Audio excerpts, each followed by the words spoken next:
آج کی اس ویڈیو میں ہم اسپرین کے حوالے سے ڈسکس کریں گے۔ تو اسپرین کس مقصد کے لیے استعمال کیا جاتا ہے، اس کی اویلیبل فارم کون سی ہے؟ یہ صرف ٹیبلٹس فارم میں موجود ہے۔ اگر بات کریں اس کے برانڈ نیم کی تو یہ اسکارڈ، لوپرین اور سپرینز اور ڈولوپرین میں آتی ہے۔ یہ 75 ملی گرام، 150 ملی گرام اینڈ 300 ملی گرام کی پیکنگ میں موجود ہوتی ہے۔ اور بات کریں اس کے یوزز کی تو جو نان اسٹیرائڈل اینٹی انفلامیٹری ڈرگز ہے، یعنی جو یہ اسپرین ہے یہ NSAIDs سے بلونگ رکھتی ہے۔ نان اسٹیرائڈل اینٹی انفلامیٹری ڈرگز ہے جن کو انالجیزک کے لیے استعمال کیا جاتا ہے، یعنی درد کے لیے استعمال ہوتی ہے، پین کو ختم کرنے کے لیے استعمال ہوتی ہے۔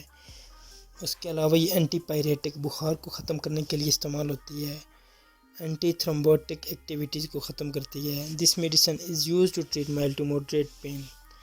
یہ ایسے درد میں استعمال ہوتی ہے جو درمیانی شدت سے زیادہ شدت کا ہو، مائلڈ ٹو موڈریٹ جس کو بولتے ہیں، اس میں استعمال ہوتی ہے۔ کب استعمال نہیں کرنی؟ The patient with a active اور ہسٹری آف پیپٹیک السر، ایسے مریض جن کو معدے میں زخم ہو وہ اس کو استعمال نہیں کریں، ساتھ میں انٹسٹائن انفلامیشنز ہو یا تو پھر ان کی آنتوں میں انفلامیشن ہو، بلیڈنگ ڈس آرڈر ہو، اینڈ بلیڈنگ ڈس آرڈر کے ساتھ سیویئر کڈنی اور ہیپاٹک لیور ہو، جن کو گردوں کا یا جگر کا مسئلہ ہو وہ بھی اس کو استعمال نہ کریں۔